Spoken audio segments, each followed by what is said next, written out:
Right, good evening. Thank you for joining us tonight for our 1515th lecture.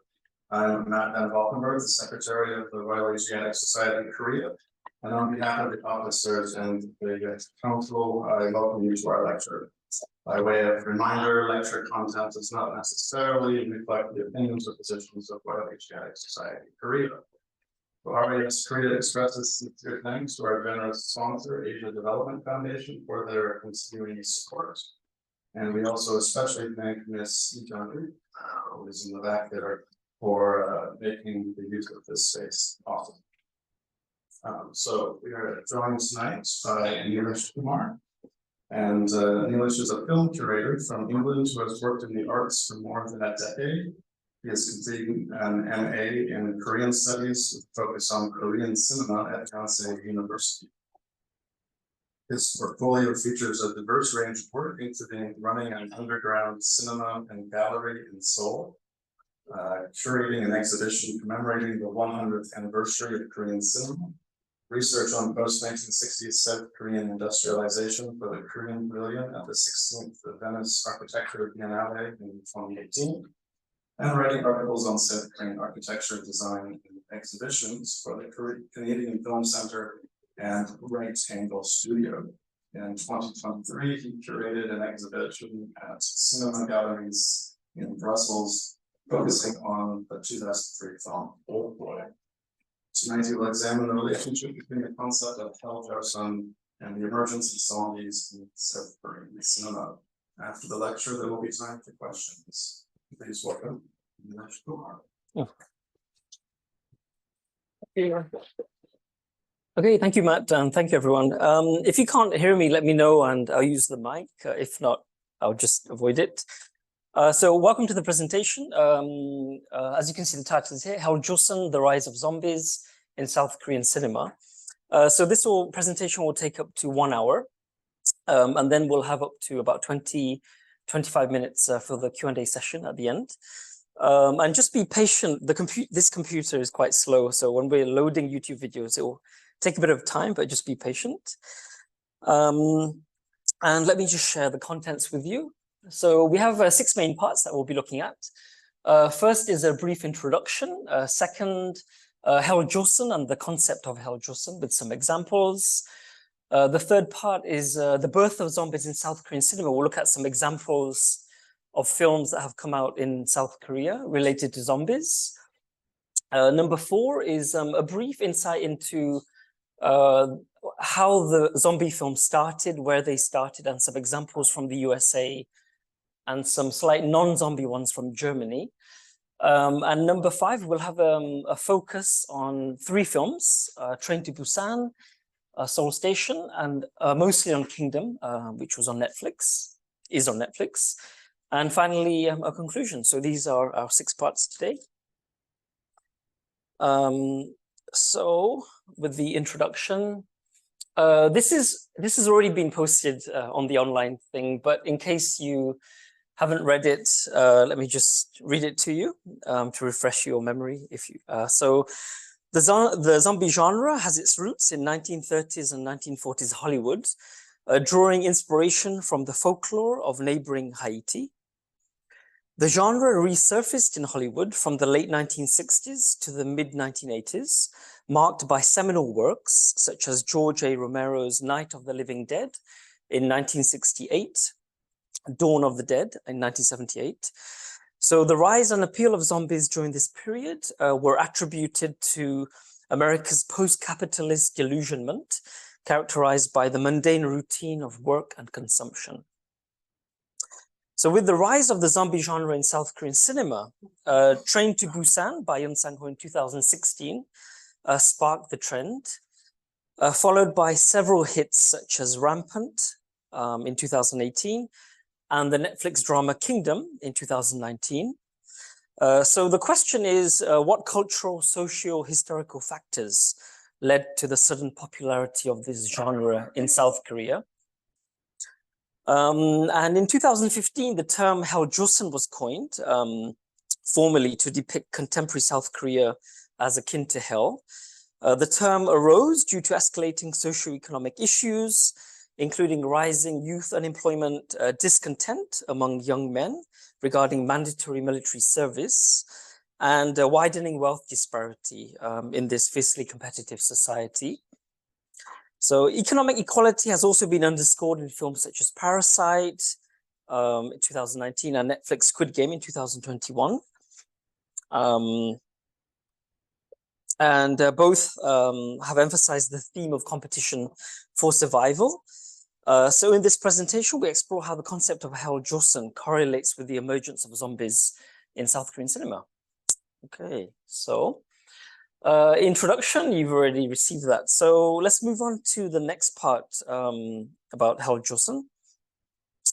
So this is an image that someone created of kind of potential areas of Hell Joseon. As you can see, there's, let's see, where do we start? There's the gate of birth on the right. There's a military service, the mandatory for men here for 2.5 years or so. Golden spoons below, people born into richer families and having some benefits due to that. Large corporations in the middle, like chaebols having a lot of power over people and the country. There's a pool of joblessness, so a lot of unemployment, especially with younger people. Yeah, so these are some examples. And let's see, so these are some of the keywords. So as I said, 2015 was kind of the official year that Hell Joseon became public, but they do say it came out before that. And the three key elements are like stiff competition, uneven playing field, and a lack of social protection. So we'll be looking at some examples of this. Okay, so this is where it was born. This is an internet forum where people can chat about various topics. It still exists. It started in 1999, DC Inside.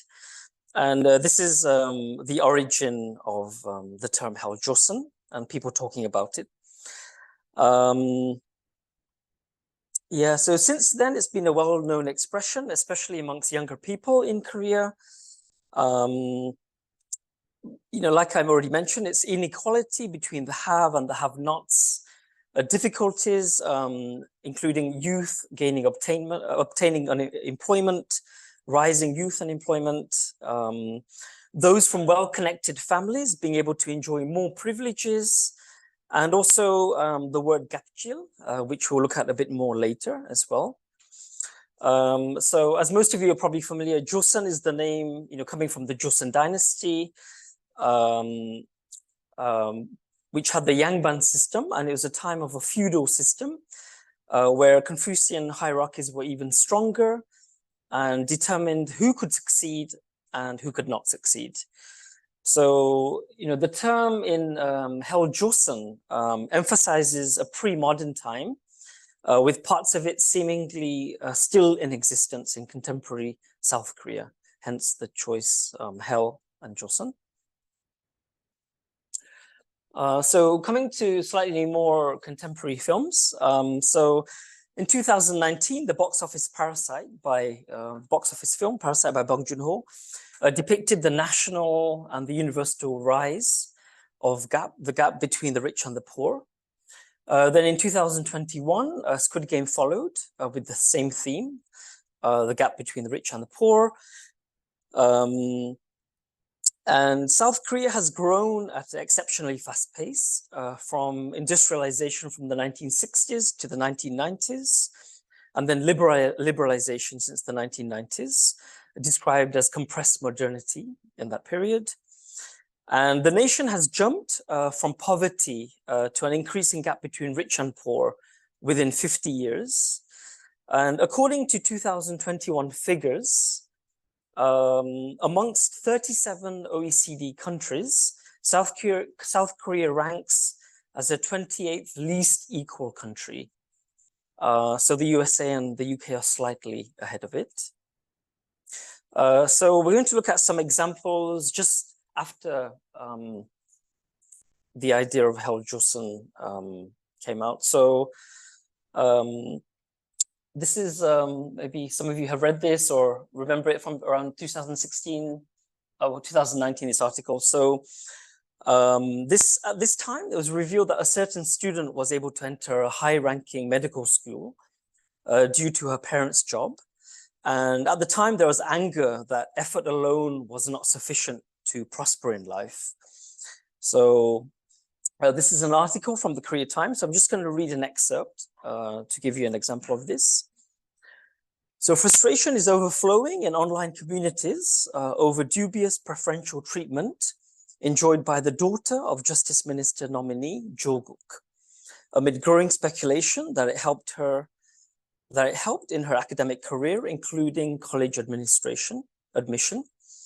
The latest allegation surrounds the 20-year-old that she was listed as a lead author in a paper published in a renowned medical journal, although she only took part in a 2-week internship at a local medical school as a high school student.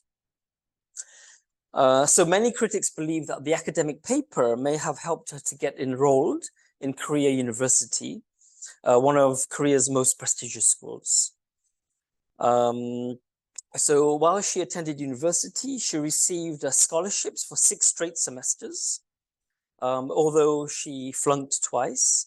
And questions in the article, which I'm reading to you now, they're asking, reading it again, the lead writer of an academic paper is typically the person who conducts most of the experiments for the paper.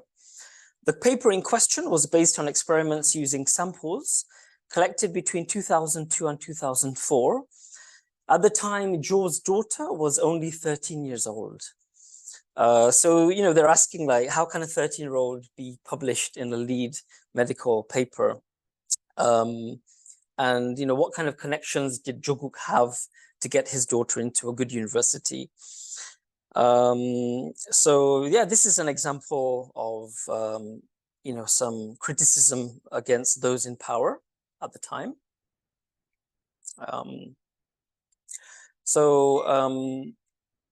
Another one we'll be looking at as an example is this one from 2017. So this is related to the concept of kapjil.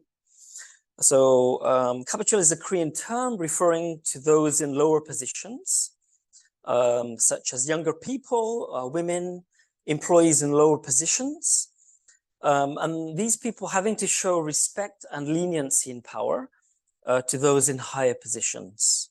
So kap is those in high positions, ul is those in lower positions. So this comes from legal relationships, but high-ranking people sometimes take advantage of those below them or treat them in a disrespectful manner. So this is one example of that from 2017. There's a short video which we'll watch. So it comes from Confucian culture, the hierarchy of that. And this is an article on the lawmaker Kim Moo-sung and his arrival into Incheon Airport. He had just been on a short holiday to Japan at the time. And this was his behavior was highly criticized in the news. So let's just watch this short YouTube video.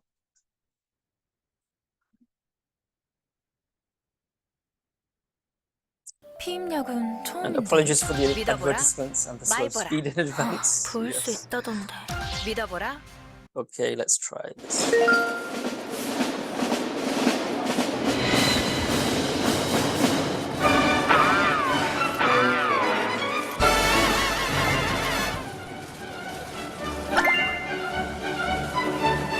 머리 스키로 갔는데 좀 쉬다 왔습니다. 행보에 대해서 내가 별 드린 말씀이 없어요. 당일단 뭐 비대위 측에 But that's an example of kapjil, someone in a high position just swinging their suitcase and not even giving eye contact to the person. Moving on to our next example. Most of you are probably familiar with this incident titled Nut Rage. So in 2014, the eldest daughter of Korean Air's chairman, his name is Jo Hyun-ah. This is a classic example of that period. So when the flight, so his daughter, who's in the center in the position there, she was taking a Korean airline flight from New York to Seoul. And before takeoff, the flight attendant served her nuts in a bag, not in a bowl, as she expected. She became furious. She made him apologize on his knees. And she had the flight attendant removed from the flight prior to takeoff. So it became a big case at the time in Korea, criticism of a person in power treating someone in a disrespectful manner, as an example of that. And then later she was sentenced to, I think it was 5 months in prison. The flight attendant received about $18,000 in compensation, which he claimed was too low for what had happened. He went to court again. And the court, also Korean Air had demoted him from his high position as a flight attendant to a lower position as a flight attendant. So he wanted to go to court again for two reasons. One was to get higher compensation. The second reason was to complain about his demotion.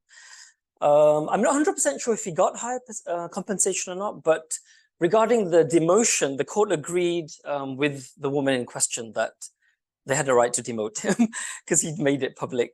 So this also became very controversial at the time as well. So that's an example related to Joseon. This is the next one. This was, I don't know if any of you have read it or seen the film. So this was on the left side is the front cover of the novel. It was a bestseller in 2015. It's called, in English, we could translate it as Because I Hate South Korea or Because I Don't Like South Korea, by the writer Jang Kang-myung. And it's about a young woman who emigrates to Australia. Just last year, on the right side, we have an image of the film. So last year in 2023, the film was released. And it was the opening film at Busan International Film Festival. So yeah, that's another example. And this is an excerpt from the book. So let me read it. So every time you see a documentary on animals on TV, you see the animal that always falls prey to lions on African grasslands, Thompson's gazelle. I feel like I am the animal, but even if I were the gazelle, I would not stand still when a lion approaches to devour me. At least I will attempt to run away. That's why I have decided to leave Korea. So that's an excerpt from the book. I don't know if the book has been translated into English, and I don't think it has, but if you don't speak or read Korean, then the film is the next best option.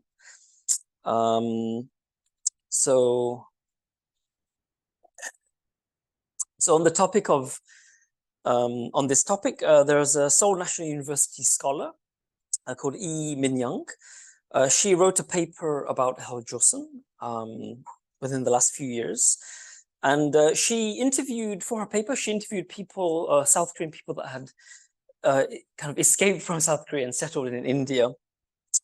And through her research with Korean people living in India, she found that there were some key reasons, there were kind of like 5 or 6 key reasons why they left South Korea. So the first one was an inability to lead a humane life in South Korea. The second was needing to leave their jobs before they were completely consumed. The third reason, a lack of social security. The fourth, too many judgments on material achievements. Number 5, to rest and recuperate their mind and body from health problems due to overwork. So these are some reasons from different people's research and ideas, which I believe are connected to the ideas of zombies. So this was some research with some statistics here. So in 2016, a job-seeking portal called Job Korea surveyed 1,300 university students and 1,800 office workers, finding that 90.7% of employees in their 20s sympathize with the term Joseon. The high numbers continued with employees in their 30s with 90.6% and 90.5% for university students. So yeah, very high numbers based on this survey. And as you can see, the main reasons of what their dissatisfactions were regarding South Korea at the time. As you can see, number one, it's the rich-poor imbalance, which was just over 60%. Number two, low job security and high unemployment, around just almost 58%. Number three, economic difficulties at 37%, and high competition at just over 36%. So this was based on that survey. So these are just some examples to give you an idea of what Hell Joseon is and was, and some examples to support that idea. So now we can move on to the more fun cinema part. The first film was this one, the first zombie film in South Korea. It was called A Monstrous Corpse by Kang Bum-gu, made here. It lacked popularity at the time, and it was blamed for its disconnection to traditional Korean horror stories. A second reason was that at the time, a lot of Western films were already readily available here. So this film didn't really gain traction. If you're interested in watching it, you can probably find it at the Korean Film Archive. If you visit their center, they have one kind of West Seoul. But it wasn't really until the 2000s that zombie films would appear en masse. So now we're coming to the 2000s. And these were not popular, but they were this is an anthology film. So on the left, there's a Brave New World. Brave New World was the title of the film, and it was a collection of films within this, the big title of Doomsday Book. So it has a collection of films in there. One of them was a zombie-related film. And then on the right, this was another collection of horror stories. So both came out in 2012 as kind of an anthology. They didn't really gain much traction, but what really gained traction was 2016 was a turning point. Has anyone seen this film, Train to Busan? Yeah, some people, yeah, from 2016, yeah. I'll show you a trailer just to give you an idea of what it was about. So this was a turning point. It was a huge success in Korea, but also internationally as well. And there were three. There was Train to Busan, whoops, a bit too quick. Seoul Station by the same director, Yeon Sang-ho, in 2016, and Rampant in 2018. So these are some examples of the rise of zombie films from 2016 onwards. And these zombie films, they're allegorical of the sentiment of Hell Joseon. So with this film, Train to Busan, unlike most blockbusters which have a happy ending, this film, Train to Busan, it has no resolution at the end.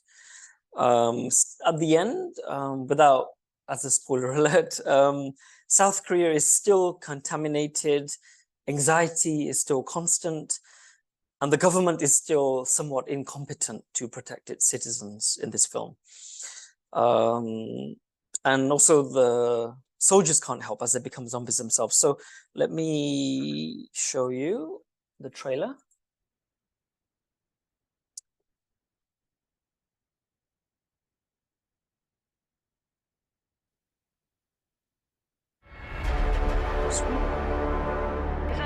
Hold on, let me see if I can make it larger.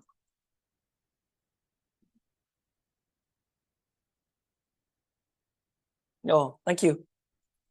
Okay, I think that's the largest size we have, unfortunately, but let's begin.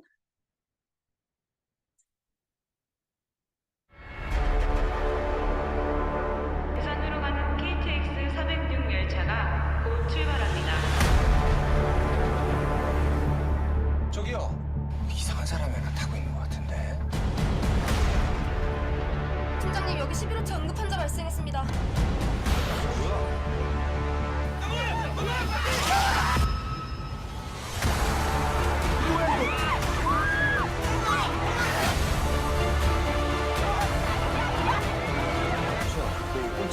없어? 알려주세요.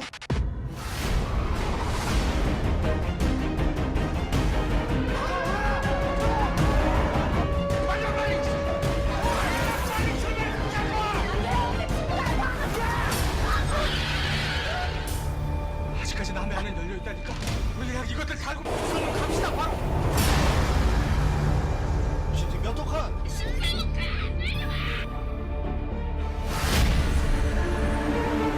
터널 끝나면 들어가자.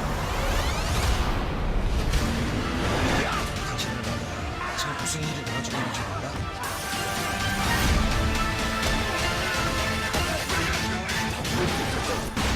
우리 열차는 더 이상 부산으로 운행할 수가 없게 됐습니다.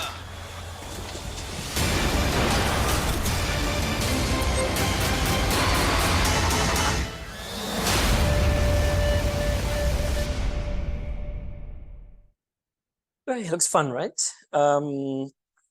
So in case you're interested in watching this, it's not on YouTube. Netflix, I think it doesn't have English subtitles if you need them, but again, the Korean Film Archive is a good point, is a good place. And then the next one, Yeon Sang-ho, in the same year, he directed Seoul Station, which is a similar story but focused on Seoul Station, and it's an animation, very well made. And the animosity to authority in Joseon is also more evident in this film. Citizens are trying to escape from the zombies. At one point, they're trapped by the police and hit with a water cannon. The police throw tear gas at some citizens and one is shot to death. So in order to preserve what the authorities deem as order, innocent people are maltreated. So the idea of Joseon is evident in both of these films.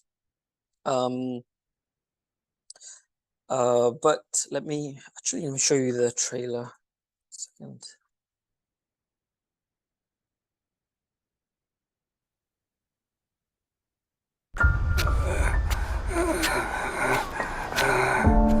너네 밀린 숙박료 안 내? 오늘 밤까지만 봐주세요. 혜순아, 이번 달만 어떻게? 인터넷에서 혜선이 닮은 애를 좀 봐서 말이야. 뭐?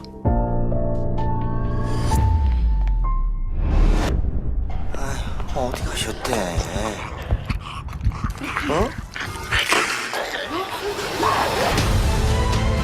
혜선이 씨. 우리 혜선이 못 찾으면 너부터 죽을 줄 알아.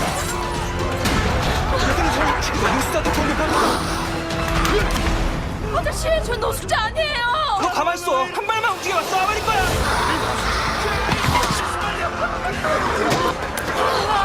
데려와줘. 지금 없다는데 이게 다 뭐하는 짓이야? 너희들 경찰이야. 가만 있어.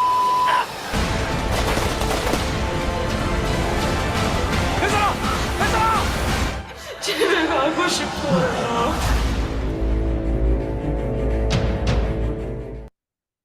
Yeah, so visually it's a really nice film, great storyline as well.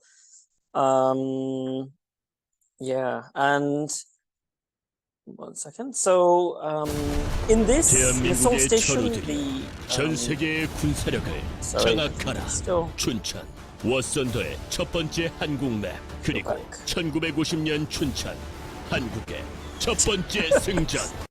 we don't need that. We don't need that. We don't need that. Okay. So here, the problem in the film is not just the Korean government or higher authority, but sometimes also external parties are blamed.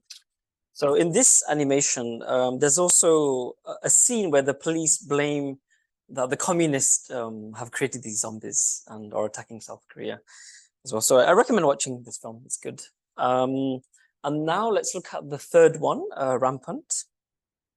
So let's look at the trailer. Has anyone seen Seoul Station, by the way? Yeah, a couple of people here. And has anyone seen this film, Rampant? A couple of people again. Yeah, okay. Yeah, this is kind of set in the Joseon dynasty, similar to Kingdom in that way.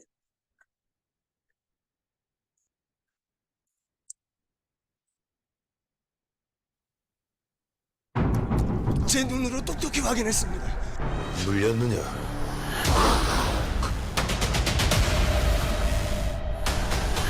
강림대군이 금일 제물포에 도착한다 합니다.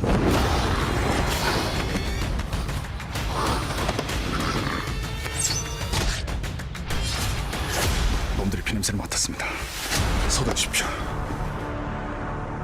야구? 군이 변하고 송곳니가 돋습니다. 소자에게 군사를 주십시오. 아니되옵니다, 전하. 조용히 돌아가시지요. 그리하면 네. Sorry, let me try again. I don't know why the quality is not very good here. Let's see.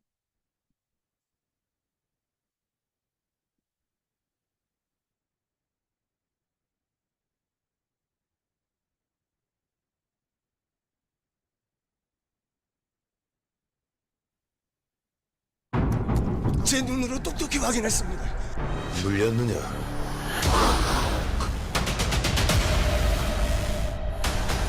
강림대군이 금일 제물포에 도착한다 합니다.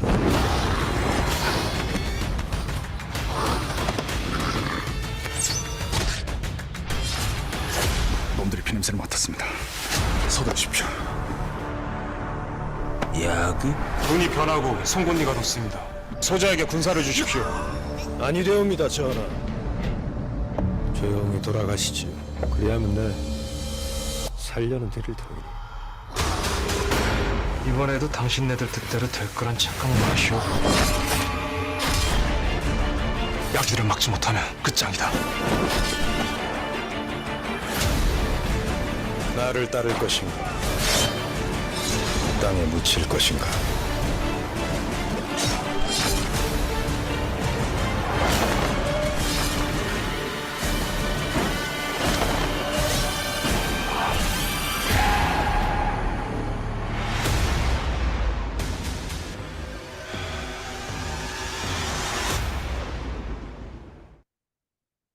Okay, another fun action-packed film. Let's see. Okay, so yeah, in the film Rampant, the infection enters Korea through a foreign merchant ship. So this is a mistrust of it's a mistrust, of foreigners. And with the rise of terrorist attacks in the 2000s and global pandemics, those who look like us, even within the country, could become our killers within our own countries and homes. So there's that theme. So a recurring theme in these there are far more zombie films that you can check out. These are just some examples. But a recurring theme in these zombie films is anger towards those who have authority, anger to those who are in elite positions. And as an example, you guys can probably remember this. The case of President Park Geun-hye's corruption scandal in 2016, followed by her impeachment and then imprisonment in 2017 is an example.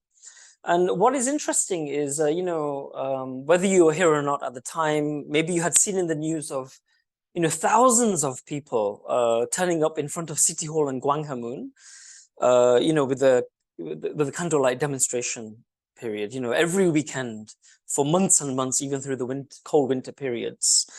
And what is interesting, so this was in 2016 and 17, and then I couldn't find a clip to show you, but in the film Rampant, towards the end of the film, there's a scene where they're also having a demonstration, a candlelight demonstration as well. So it seems like the director and the filmmakers, were inspired by the real events of Park Geun-hye a year or two prior as well. So in Rampant, it's kind of an allegory partly to the Park Geun-hye situation. Yeah, there's also, I had mentioned a writer earlier called Moon, who wrote a thesis on zombie films. And in his thesis, he says that zombie films signify death and dystopia, but they are actually a call to action to make changes now, before it's too late, towards a direction of utopia. So both of the examples of Train to Busan and Seoul Station are allegorical examples of how, the lack of support and the clear injustice by the state and those in positions of power is a source of anger through this, shared concept of Hell Joseon. So we've looked at some examples of Korean zombie films. So now we're going to look at where zombies came from in media now, okay?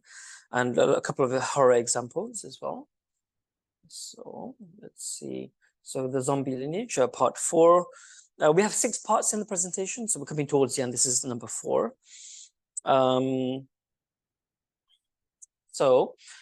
This is claimed as the first zombie film in 1932 in the USA. It's an interesting poster, right?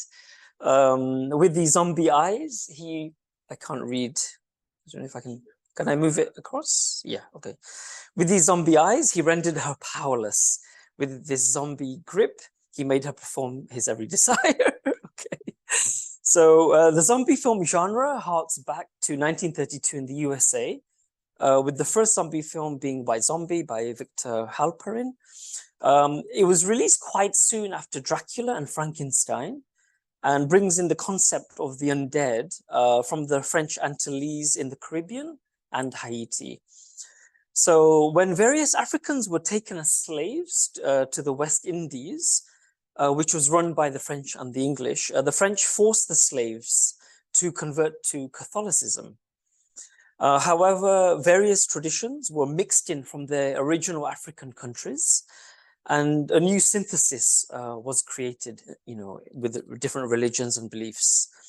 So this included Obeah in Jamaica and Voodoo in Haiti.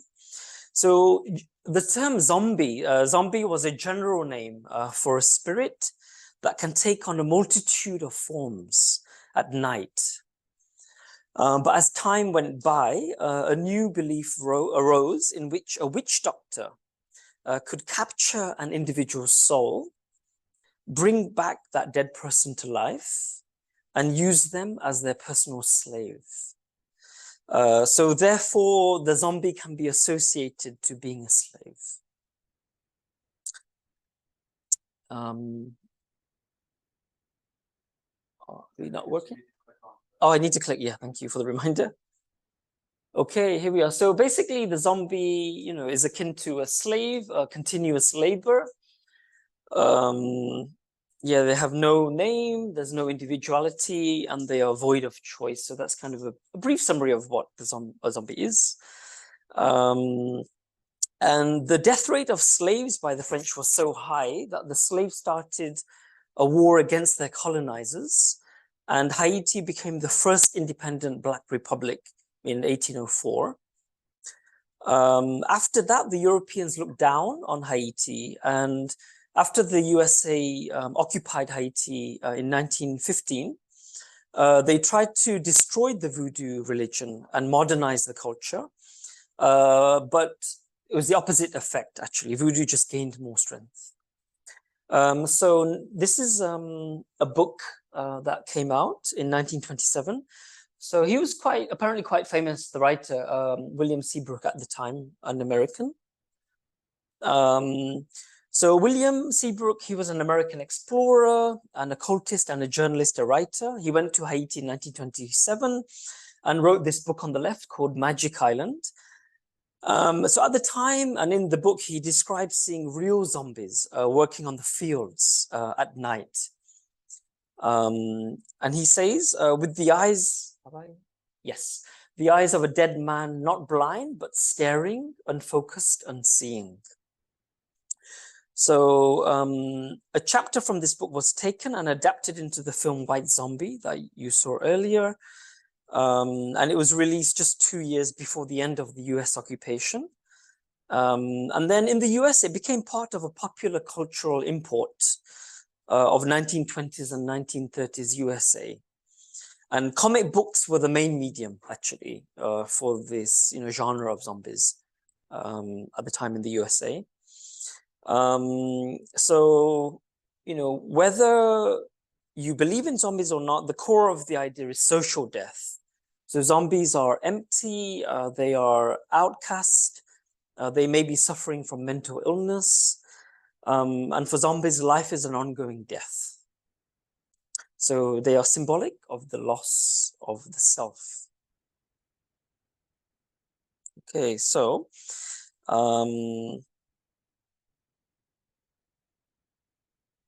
Yeah, and this kind of relates to what I mentioned earlier about the scholar from Seoul National University who described about, about South Koreans moving to India to escape from, the hell Joseon, to find healing, really, away from certain things, So coming to the 1960s and 70s, in the USA and also in the West, these were films that became big hits. So as you can see on the left, we have Night of the Living Dead, 1968. Has anyone seen this film? Yeah, it's good. Yeah, a couple of people. It's a classic in the zombie genre. And then a decade later, the same director, George Romero, he directed Dawn of the Dead in 1978. So these were big successes. With the failure of the 1960s peace and love revolution, the silent majority, i.e. the dead, they decided to come back for a new kind of revolution manifested through the zombie genre. And in the 1970s, even in these films, especially the latter one, Dawn of the Dead, they returned to shopping malls. So there are these slow moving zombies in shopping malls. And it's a way of making fun at the shallow living of excess consumer culture at the time, in American culture at the time of the 60s, late 60s and 70s. So the director, George Romero, he came back much later in 2005 with this one. Has anyone seen this one? Yeah, maybe one or two people. Land of the Dead. I don't know how successful this was. I don't think it was that successful compared to his earlier creations.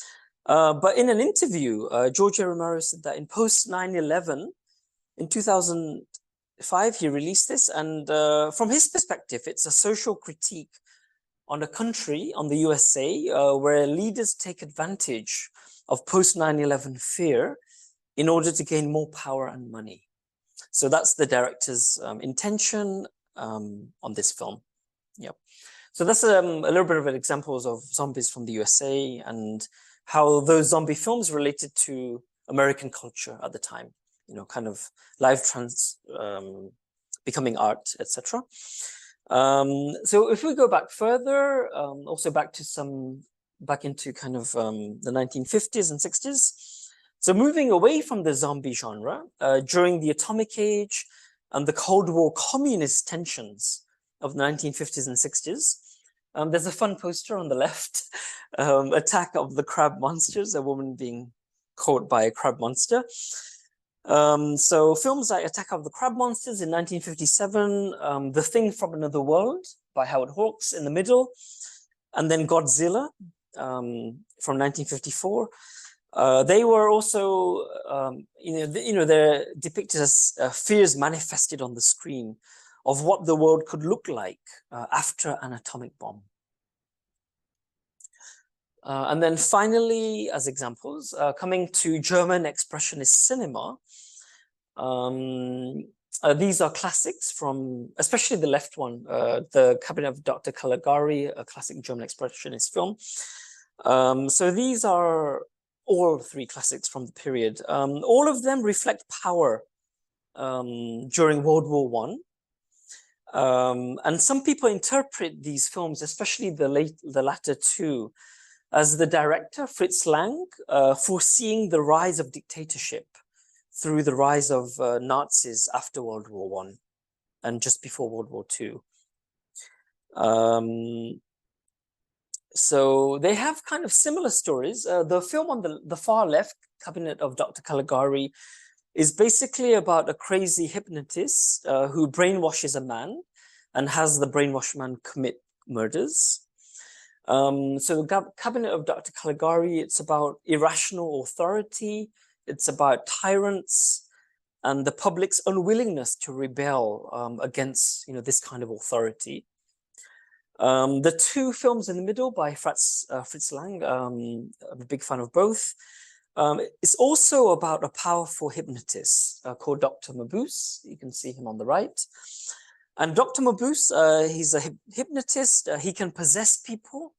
And after possessing them, he has them commit crimes.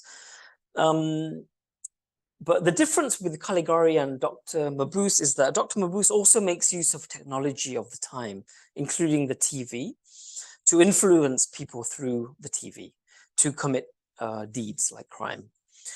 And even when Dr. Mabuse is put in prison, his spirit continues on the mission for these deeds in the country. So these films are examples of kind of historical, socio-cultural changes and fears that were reflected through the horror genre. Yeah, so those are some examples from the USA and also Germany. So now we're coming back to Korean cinema. We'll have a short look at 3 films, and just as examples of this concept of people, the authority being reflected in a negative light. So the first example is Train to Busan. So in this one,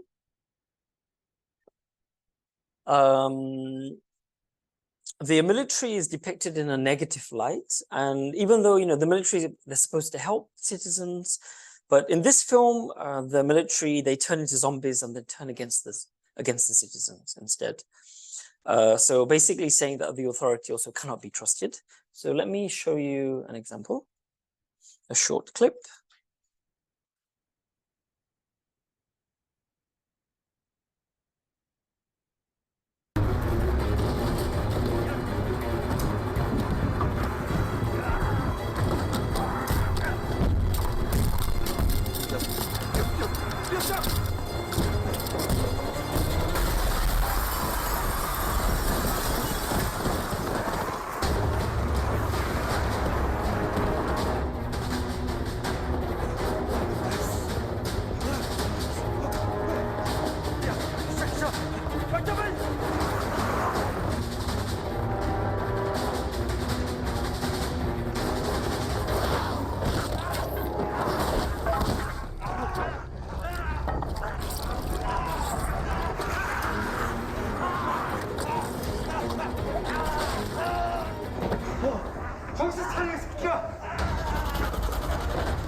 Yep, you get the idea. I recommend watching the film, it's fun. And then this is a second, a short clip as well.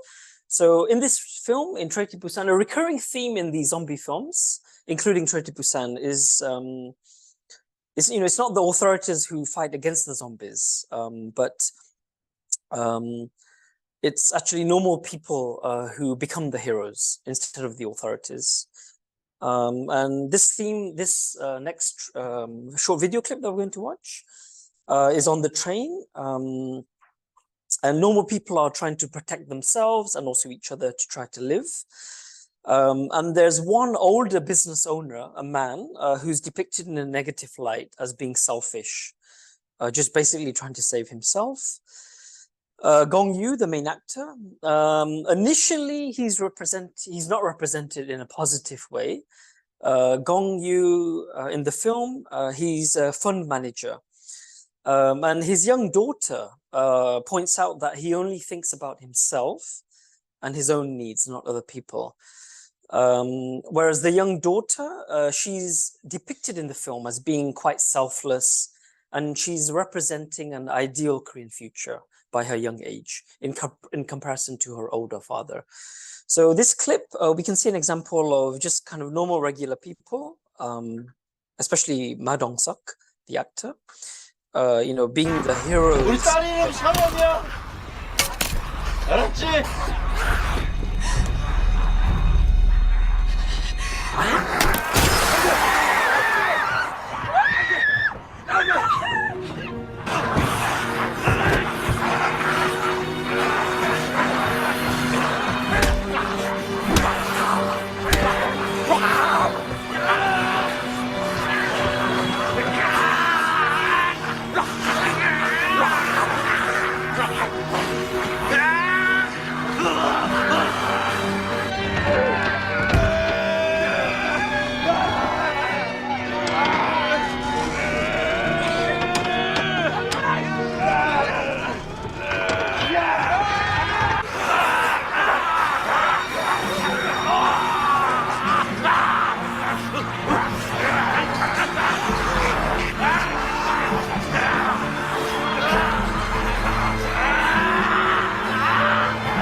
Okay, so it's a dramatic, emotional, fun film.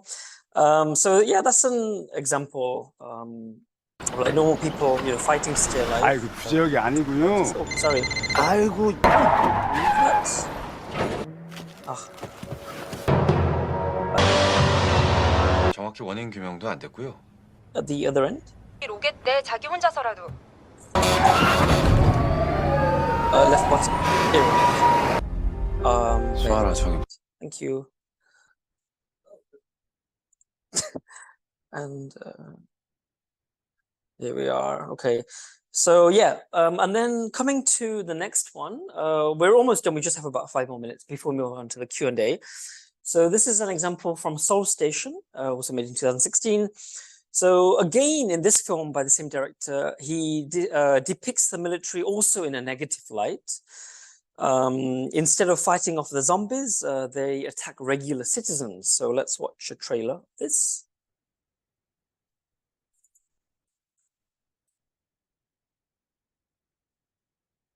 If it works. It's loading. Yeah. Sinayang ko na ang buhay ko. Sinayang ko na ang buhay ko. Tulungan kayong lahat.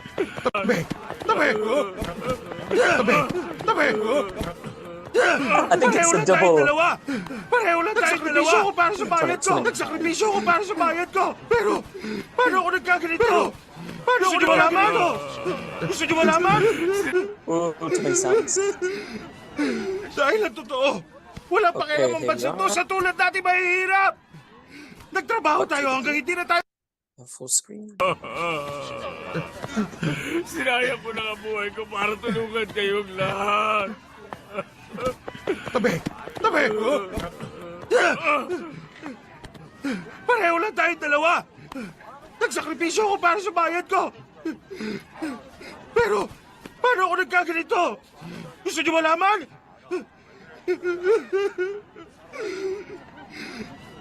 Dahil ang totoo, walang pakialam ang bansa to sa tulad natin mahihirap. Nagtrabaho tayo hanggang hindi na tayo makalakad. Pero anong binigay nila sa atin? Wala! Hindi ako papayag! Hindi ako papayag na mamatay rito! May karapatan ako mabuhay! Hoy, ang ginagawa mo? Uy, bumaba ka dyan! Dinigaan niyo dyan! Baka lang!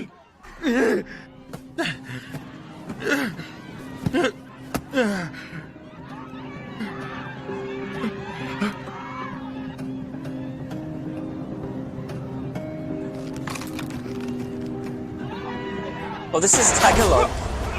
Yeah. So I couldn't find many scenes easily on YouTube, so this is in Tagalog. Yeah. Ano nangyari? Kuya, ano siya? Manong! Manong!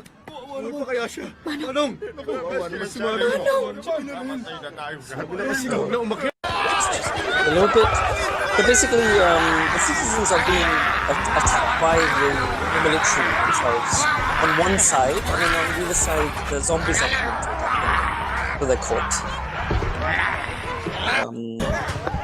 Yeah, so this is an example of authorities turning against the people, not supporting the people, and again, innocent people being the heroes. Yeah. And then coming to Kingdom, has anyone seen any of the Kingdom series on Netflix? Yeah, more people than other films, I think. It's fun. So this is the final part. So certain scenes in Kingdom, especially I focused on season 1, not the other ones. Certain scenes can be compared to what was mentioned in the Joseon section about certain people in power using their status to have their children be admitted to top universities, for example, financial corruption from the ex-president. And in this part, we'll watch the trailer in a minute or so, but everything was okay for them in this part until the dead bodies and secrets are unveiled. So from earlier on in this, we can see like the working class people are speaking up and defending themselves. The men and women in the working class are depicted as brave and not caring about respecting the authorities. They provide hope to those who feel trapped within the nation and system. So the working class, or just, the general public, is a recurring theme in these zombie dramas and films as being heroic. And regarding like kind of class, these are a couple of quotes taken from season 1 of Kingdom. I am different from you disgusting insects. It's a Yangban, talking badly about the common people. Number 2, we should burn the bodies of the peasants and hold proper funerals for the aristocrats. Number 3, those peasants are attacking noblemen. So these are some examples from Kingdom. We'll watch the trailer soon. So class conflicts are clearly evident in this, also amongst the aristocracy themselves. As an example, when the aristocracy have been advised by the physician that a lower class soldier, they've been advised to burn the zombies, while they're sleeping. And they come to a funeral part, and they're basically saying how they say, we should burn the bodies of the peasants and hold proper funerals for the aristocrats. If we burn all those bodies, we will face backlash from the upper class. So let's watch the trailer, and this will give you an idea of what I've mentioned.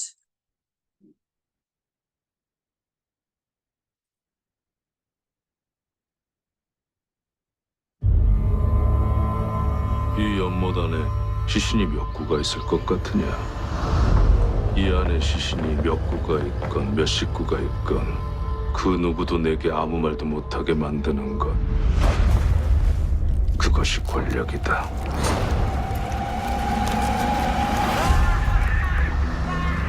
강령전에서 몰골이 끔찍한 괴물을 보았소. 아바마마께서는 어디 계시오?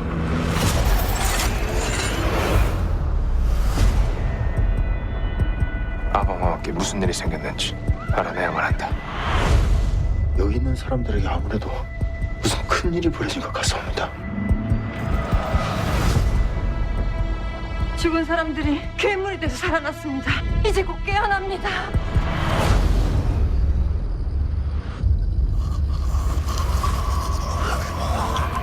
아저씨! 상주가 뚫리면 이 나라 모든 곳에 역병이 퍼질 것이다. 막아야 한다.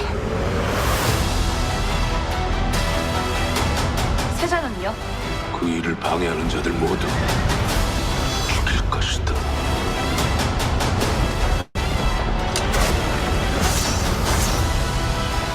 그 불의와 싸워서 이기시는 것만이 해를 바로 세우시는 길입니다.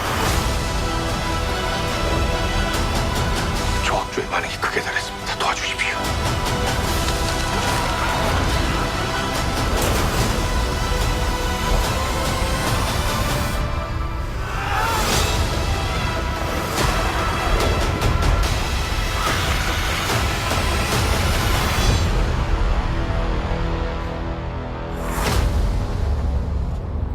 Another fun drama available. So I think the beginning part is the key thing that I wanted to mention and highlight, really, about a Yangban, though a person in higher power burying the corpses, showing, corruption.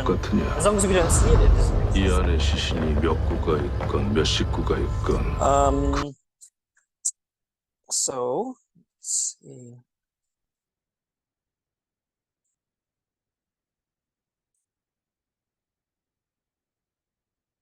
Yeah, so a couple of keywords being selfishness, greed, and authenticity. So these are qualities that citizens of South Korea or Seoul Joseon can relate to. So Kingdom is full of scenes similar, kind of depict these keywords. An interesting point that diverges the Korean zombies from American zombies of the 60s and 70s and 80s is that Korean zombies are fast. American zombies are very slow, like super slow, but Korean zombies run very quickly, as you've seen. Has anyone seen the film 28 Days Later from 2002? It's a British film. Yeah, couple of people. The British ones are also quick. I don't know why, but it seems appropriate anyway for South Korean zombie depictions, you know, of them being quick, as the speed of life and work, especially in large cities like Seoul, is quite quick, you know, as we know. So we're coming now to the final part, the conclusion. And then I'll open up the floor for comments and questions. So these are the three main points, actually, as a conclusion. So the first one, the main aspects of Hell Joseon of inequality and competition are clearly represented in various films in the trend of the zombie film genre since 2016 with Train to Busan. Number two, as the Joseon in Hell Joseon refers to outdated modes of function and living, which are still seen as common in contemporary South Korea. In that way, one can say that these zombie films and dramas, including Kingdom, are subversive in their plots. And finally, number three, the genre of zombie and horror functions as confrontation to what we despise and fear. What is happening in the nation is reflected through its horror films. Our fears are manifested on screen, giving us greater awareness of the problems at hand. The real zombies are within us, our communities, and our nation. The rise of zombies in South Korean cinema are a visual manifestation as a wake-up call that something must be done before it is too late.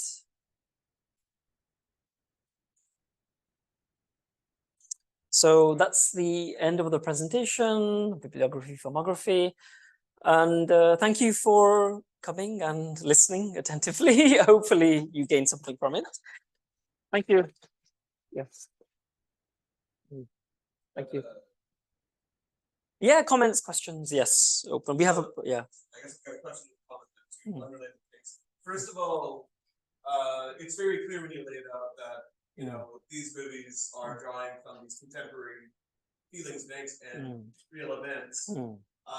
But also what's kind of weird is these are popular overseas also.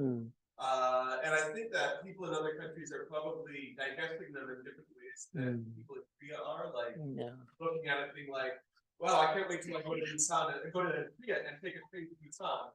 You know, things like that. Like, so I'm curious how they might absorb the whole K-zombie thing a little differently. Yes, a good point and a good question. I think the key word related to what you're saying is transnational. And, you know, like recent films and dramas like Parasite and Squid Game have been good examples of transnational Korean cinema and drama. One is that, you know, they can be very local. So local Korean people can really understand the concepts clearly, since they're Korean, made by Korean filmmakers. And then the transnational part is really, even if you've never, you know, come to South Korea, you don't know anything about South Korean culture, there are certain things in Parasite, in Squid Game, in these zombie films that people can relate to. You know, people can relate to certain themes of, you know, like the public being screwed over, basically, you know, by people in authority. You know, the rising gap between rich and poor, inequality. So these concepts are prevalent in these zombie films and also non-zombie films like Parasite and Squid Game that all people can connect to no matter what country a person is from. So that's the transnational aspect, you know, and then if people, you know, gain more insight into Korean culture, then they can understand other aspects as well. Does that answer your? I guess so. Yeah, I'm just wondering if, like, it seems to be presenting negative things right there to the world. Yeah. And I think the world is not being turned off by Korean culture by it. Yeah. Yeah, I mean, you know, I mean, South Korea has so many positive things, right? You know, and this is just one slant, just, you know, one negative slant on it, you know. I mean, you know, crime is super low here. Public transportation, the infrastructure, hospital system is amazing in this country. I'm not looking at like. Oh yeah, K-pop, K-drama, K-cosmetics. You know, they've been so popular in the world and become even more popular. And K-zombies is one of them. Yeah, exactly. And K-zombies, these films have been internationally popular as well. So I think, I don't know, from my perspective, I think it's just a very small negative aspect and it's fun. You know, when we see these zombie films, they're fun to watch. There's a lot of action. So I don't know, from my perspective, the negative aspect is not such a big thing, you know, but from my perspective, it's an interesting link to the idea of hell Joseon. Yeah, that's right. Yes, the man in the pink shirt, yes. Yeah, first of all, thank you so much. No, thank you. Thank you. Thank you. You mentioned the military, and I've seen that in this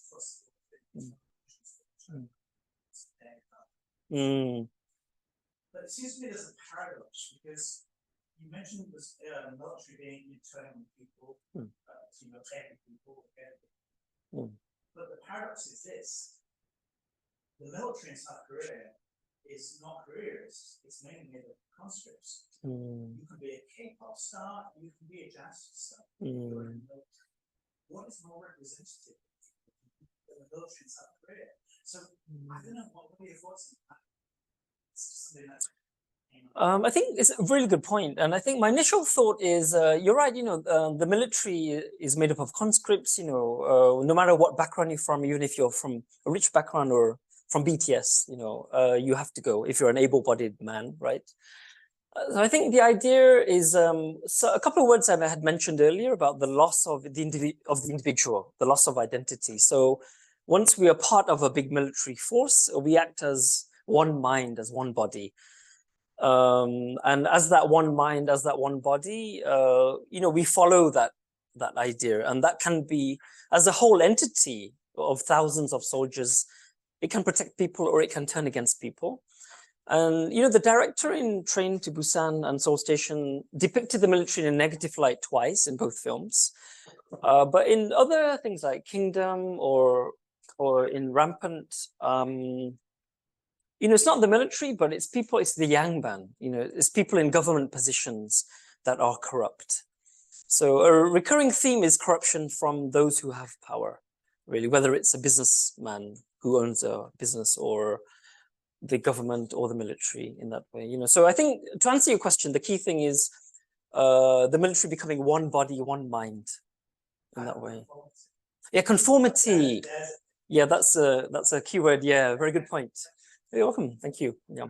Yes, the man in the blue shirt. Yes. So zombies are seen as slave, and because more zombie lore, they are the de facto antagonists. People go around eating other people, you know, that's fine. But should we feel is the modern Korean, or even the original West African, trying to,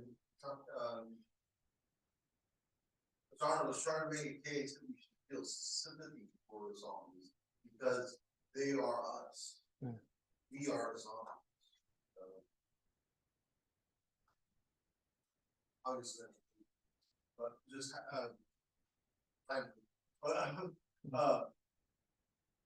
should we feel sympathy?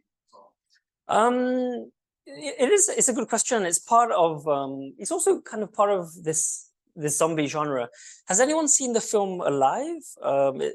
It came out in during COVID, I think. It's with Alive. Yeah, it's a Korean zombie film starring Yoo In. And in that film, there is an element of sympathy to zombies. There's a man, a middle-aged man who has a wife who becomes a zombie, but he traps her, he ties her up in the bedroom. And so he doesn't kill her. But when Yoo In enters the apartment thinking the man is normal, the man then tries to feed Yoo In's female friend to the wife, to feed the wife, to keep her alive. So there's an element of sympathy there. That's one example. And then also in Train to Busan, with Gong Yoo as the main actor. A spoiler alert again, but Gong Yoo ends up becoming a zombie towards the end. But before he fully becomes a zombie, he has, you know, memories that come up of when his daughter was young and he's cradling his daughter. And we see his eyes becoming white, you know, he's becoming a zombie, but we still see the memories of him as a human. And before he fully becomes a zombie, he decides to jump off the train so that he won't kill his daughter. So you know, some of these films, they do depict also an element of sympathy to zombies, because basically they are normal people. You know, you had mentioned the idea of, what was the keyword? Sorry, the guy in the pink shirt. Yeah, conformity. Yeah. So, you know, this idea of zombies becoming a mass is about conformity. But before they join the conformity, the group idea, the group mind, they are individuals. And we see glimpses of this element of sympathy of the individuals in some of these films as well. Am I answering your question, or am I? It's better than I had. Okay. Okay. Yeah. So yeah, if possible, try to watch Train to Busan, and it has an element of sympathy. And also Alive, which is on Netflix with English subtitles as well. So yeah. Thank you. Anybody else? Any comments or questions? I think we have a few more minutes. Yeah.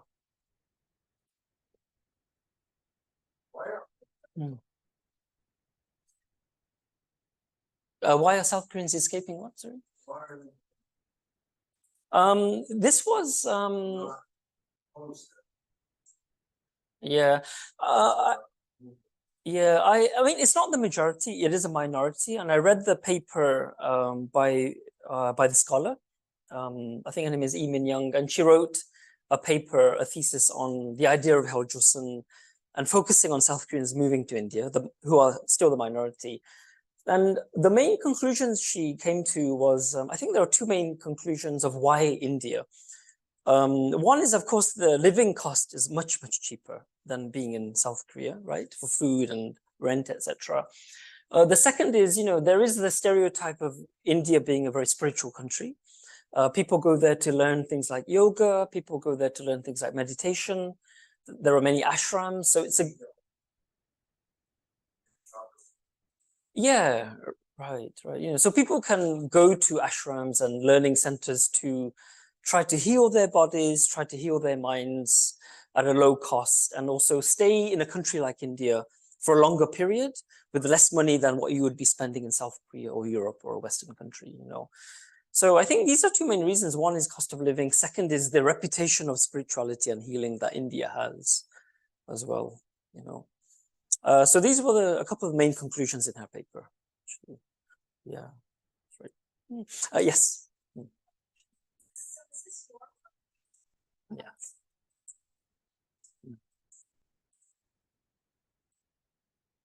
Based on what directors express, like their intent of these films? Yeah, this is my correlation. Yeah, it's based on there have been some scholars that have written papers on Hell Joseon. The scholar from Seoul National University, Lee Min-young, I think her name was, you know, she didn't focus on films or literature, but more people moving to India. There's a person called Moon who wrote a paper linking it to literature and a little bit on film within the last few years. But what I've tried to do is just build on that and linking it more to South Korean films and also the lineage of zombie films in the West.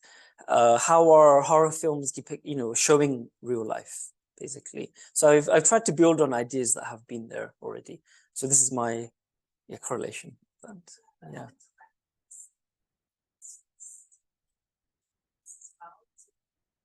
Yeah.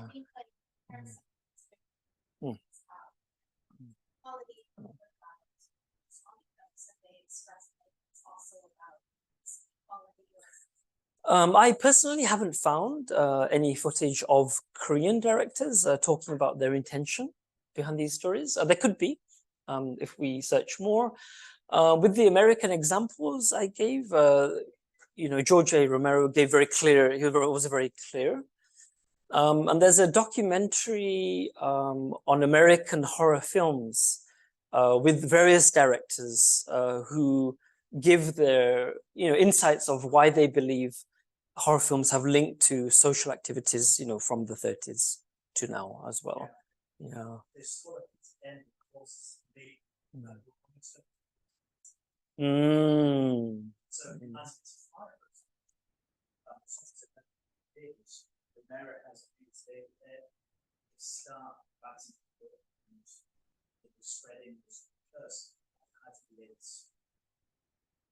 Yeah. Yeah, so that's a good example. So, oh no, that's good. Thank you so much for that addition. Yeah, so, yeah, there's a very where. Let me go back. I can go back. Can I go back? Yeah. Okay. So yeah, here in the filmography section, I don't know if it's too small, but number 2, there's a documentary called Nightmares in Red, White, and Blue, made in 2009. You can find that for free on YouTube. It's in English. And it's a really good documentary giving you an insight into mostly American horror and how it's connected to, you know, the social anxieties of the time from kind of the 1950s to the 80s or 90s in a way. You also know the Yeah. document, Yeah, yeah. Yeah. Yeah. Yeah, yeah, that's right. They're keeping up with the times.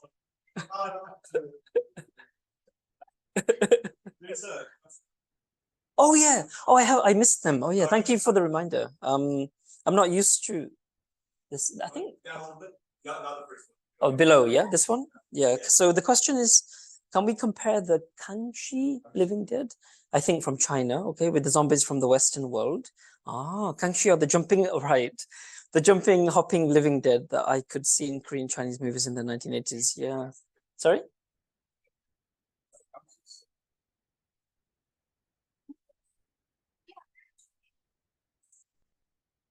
Yeah.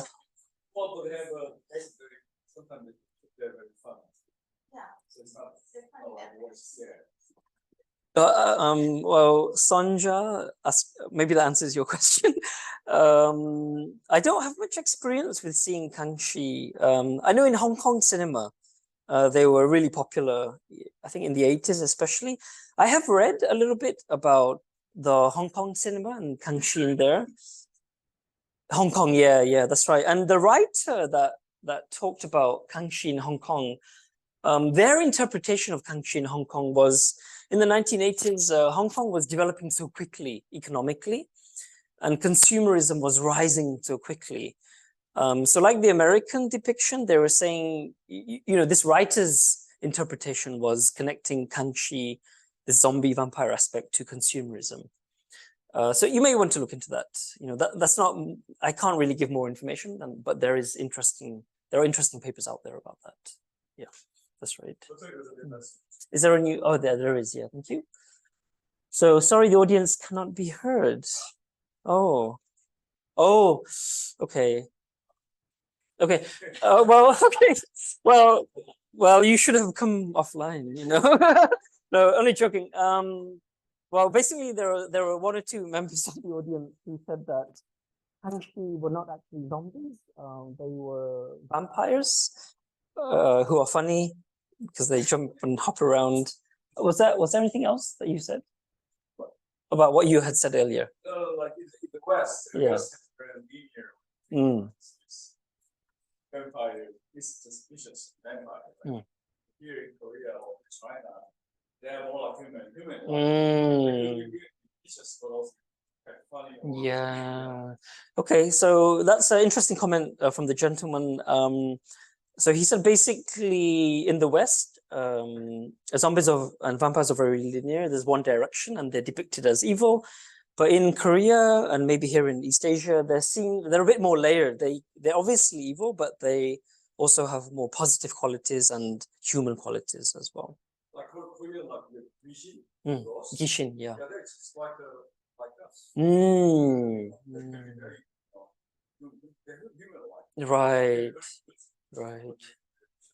Right. So he's saying Gishin, which is the Korean word for ghost, can be vicious, but they can also be very human-like. You know, so there's a more 3-dimensional element, he's saying, basically in Korean and maybe East Asian depictions, yeah, than Western ones. I hope that answers your question. Yeah, and I think there are all the questions from people online. Yeah, and also for time, it's 8:53. We should wrap up, yeah, because I think we need to be out by 9 p.m. apparently. So that's it for today. Thank you for joining, everyone. Hope you enjoyed it. Yeah. Thank you. Okay. Great.